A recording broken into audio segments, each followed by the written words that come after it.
हमारे पास आज जो दस्तावेज हैं वो एक ऐसे शख्स के बारे में है जिनके नाम के आगे गुरु लगता है। ये बात मुझे हमेशा से हैरान करती है कि कोई राजनेता गुरु कैसे बन सकता है। नेता तो बहुत होते पर गुरु का दर्जा मिलना ये कुछ और ही बात है। आज हम इसी कहानी की परतों को खोलेंगे। दिशोम गुरु शिबू सोरेन की कहानी। हमारे सामने जो स्क्रिप्ट है उसका शीर्षक है दिशोम गुरु संघर्ष से शिखर तक। और हमारा मकसद बिल्कुल साफ है, ये समझना कि एक नौजवान जिसके पिता को उसकी आंखों के सामने मार दिया गया, वो अपने निजी बदले की भावना को पूरे समाज के हक की लड़ाई में कैसे बदल देता है और कैसे वो लड़ाई इतनी बड़ी हो जाती है कि भारत के नक्शे पर एक नया राज्य बन जाता है, झारखंड। बिल्कुल। और ये सिर्फ एक राजनेता के बनने की कहानी नहीं है, ये एक पहचान के बनने की कहानी है। एक ऐसा आंदोलन जो जल, जंगल, जमीन के नारे पर खड़ा हुआ। उस दौर में जब आदिवासियों की जमीनें छीनी जा रही थीं, उनकी संस्कृति पर हमला हो रहा था, तब एक आवाज उठी जिसने कहा, बस अब और नहीं। ये कहानी उस आत्मसम्मान की है जिसे दशकों के संघर्ष के बाद हासिल किया गया। तो इस आंदोलन को समझने के लिए हमें उस चिंगारी को देखना होगा जहां से ये सब शुरू हुआ। कहानी हमें 11 जनवरी 1944 में रामगढ़ के एक छोटे से गांव नेमरा ले जाती है, जहां शिबू सोरेन का जन्म हुआ। लेकिन उनकी जिंदगी का रुख एक बेहद दर्दनाक घटना ने मोड़ दिया। जब वो बहुत छोटे थे तो सूदखोरों ने उनके पिता शोब्रेन सोरेन की हत्या कर दी। ये सिर्फ एक कत्ल नहीं था, है ना, ये उस पूरे सिस्टम का एक चेहरा था जिसके खिलाफ उन्हें लड़ना था। आपने बिल्कुल सही पकड़ा। ये सिर्फ एक पारिवारिक हादसा नहीं था, ये उस व्यवस्था का प्रतीक था जिसे महाजनी प्रथा कहते थे। आसान भाषा में समझे तो ये कर्ज का एक ऐसा जाल था जिसमें आदिवासी पीढ़ी दर पीढ़ी फंसे रहते थे। महाजन या सूदखोर थोड़ा पैसा देकर उनकी पूरी की पूरी जमीन हड़प लेते थे। शिबू सोरेन ने इस शोषण को किसी किताब में नहीं पढ़ा था, उन्होंने इसे अपने घर में अपने पिता की लाश पर देखा था। उनके संघर्ष की नींव किसी राजनीतिक थ्योरी पर नहीं, बल्कि एक बहुत गहरे और निजी घाव पर रखी गई थी। इसी वजह से उनकी बातों में वो सच्चाई और वो आग थी जो सीधे लोगों के दिलों तक पहुंचती थी। और कमाल की बात यह है कि महज 18 साल की उम्र में उन्होंने उस अन्याय को अपनी किस्मत मानकर स्वीकार नहीं किया। उन्होंने संथाल नवयुवक संघ बनाया, मतलब साफ था अब लड़ना है। पर एक 18 साल का लड़का एक संगठित और ताकतवर सिस्टम से कैसे लड़ सकता था? शुरुआत कैसे हुई?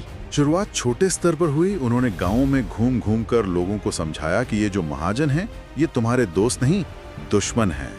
उन्होंने एक सामाजिक बहिष्कार का अभियान चलाया। फिर उन्होंने एक और दिलचस्प काम किया, उन्होंने धान काटो आंदोलन शुरू किया। मतलब जिन आदिवासियों की जमीनें महाजनों ने हड़प ली थी, सोरेन अपनी टीम के साथ जाकर उन खेतों से धान की फसल काट लेते थे और असली मालिक को दे देते थे। ये कानून के हिसाब से गलत था, लेकिन न्याय के हिसाब से बिल्कुल सही।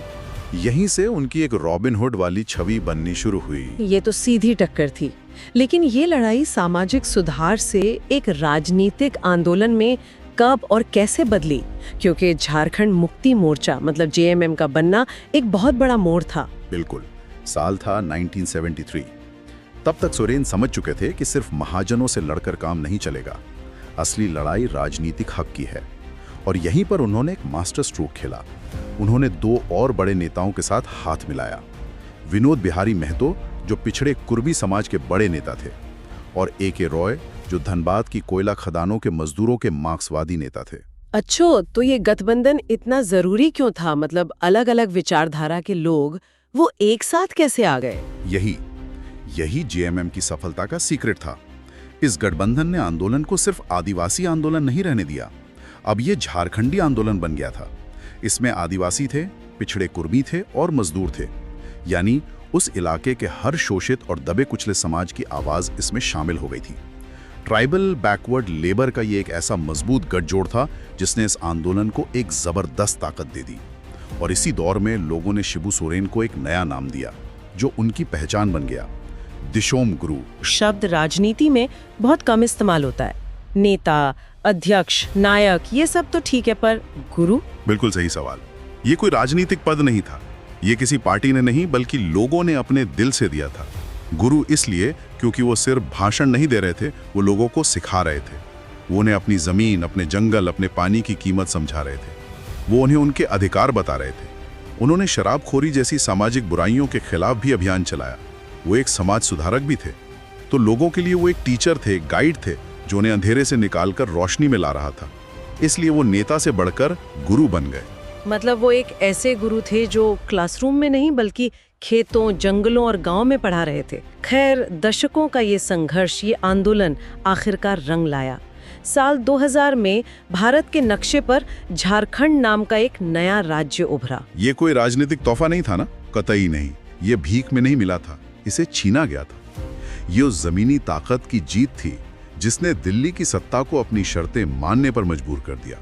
झारखंड का बनना भारत की राजनीति में एक बहुत बड़ी घटना थी। इसने इस विचार को और मजबूती दी कि किसी भी क्षेत्र की अपनी खास संस्कृति, भाषा और सामाजिक पहचान को राजनीतिक मान्यता मिलनी ही चाहिए।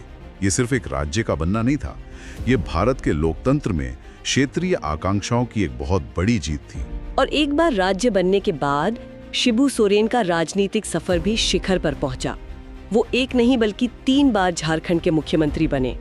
केंद्र सरकार में कोयला मंत्री भी रहे। ये उनके एक आंदोलनकारी से एक प्रशासक बनने का सफर था।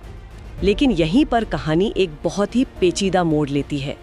एक राज्य बनाना एक बात है और उसे चलाना बिल्कुल दूसरी।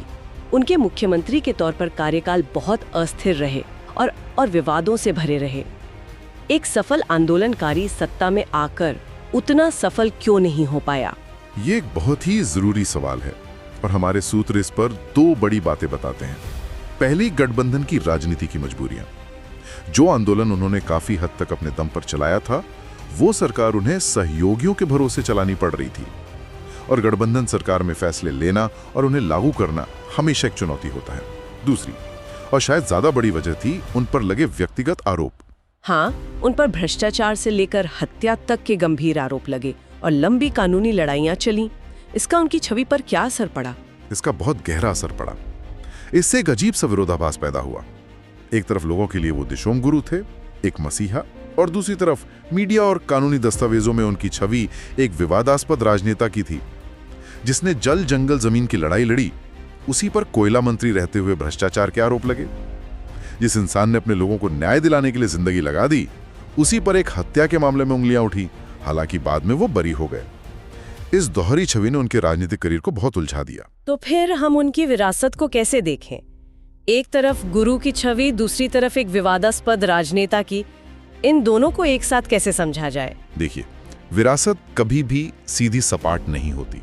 अगर आप उनके मुख्यमंत्री के कार्यकाल का रिपोर्ट कार्ड देखेंगे तो शायद वो बहुत प्रभावशाली न लगे, लेकिन उनकी विरासत सिर्फ उनके प्रशासनिक कामों में नहीं है। उनकी असली विरासत उस चेतना और उस आत्मविश्वास में है जो वो झारखंड के लोगों के लिए लाए। उन्होंने एक दबे कुचले समाज को बोलना, लड़ना और जीतना सिखाया। 4 अगस्त 2025 को 81 साल की उम्र में उनका निधन हो गया, लेकिन उनके जाने के बाद भारत सरकार ने उन्हें पद्म भूषण से सम्मानित किया। ये सम्मान शायद उनके मुख्यमंत्री के काम के लिए नहीं, बल्कि उस अटूट संघर्ष के लिए था जिसने एक पूरे समाज की किस्मत बदल दी। दस्तावेज के आखिर में एक लाइन है, झारखंड की माटी हमेशा उनके दिशोम गुरु के पद चिन्हों से महकती रहेगी। इसका मतलब यही है कि सरकारें आएंगी, जाएंगी, मुख्यमंत्री बदलेंगे, लेकिन उन्होंने लोगों के मन में जो आत्मसम्मान की भावना जगाई, वो हमेशा जिंदा रहेगी। बिल्कुल, उनकी विरासत किसी इमारत या योजना में नहीं, बल्कि झारखंड के लोगों के स्वाभिमान में है। उन्होंने लोगों को ये यकीन दिलाया कि उनकी पहचान, उनकी संस्कृति और उनके संसाधन उनके अपने हैं और इसके लिए लड़ना उनका हक है। ये महक एक राज्य की भौगोलिक सीमाओं में नहीं, बल्कि लोगों के दिलों में हमेशा जिंदा रहेगी। तो इस पूरी चर्चा से निचोड़ क्या निकलता है? शिबू सोरेन की कहानी हमें एक बहुत बड़ी सीख देती है। ये सिखाती है कि जब इरादे चट्टान जैसे मजबूत हों और संघर्ष में सच्चाई हो, तो एक आम इंसान भी इतिहास का रुख मोड़ सकता है। एक ऐसा लड़का जिसने बचपन में अपने पिता को अन्याय की वजह से खो दिया, वो बड़ा होकर अपने पूरे समाज को न्याय दिलाता है, उन्हें एक नई पहचान देता है।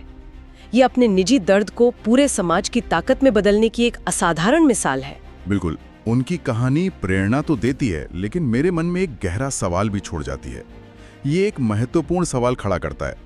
जब कोई सफल आंदोलन सत्ता में बदल जाता है, जब आंदोलनकारी खुद शासक बन जाते हैं, तो उस आंदोलन के मूल आदर्शों और संघर्ष की जमीनी भावना को जिंदा रखना कितनी बड़ी चुनौती होती है। सत्ता की अपनी मजबूरियां होती हैं और संघर्ष के अपने आदर्श। एक गुरु मुख्यमंत्री की कुर्सी पर बैठकर भी गुरु कैसे बना रह सकता है? इन दोनों के बीच संतुलन कैसे बनाया जाए, ये सवाल शायद हर सफल क्रांति के बाद पूछा जाता होगा।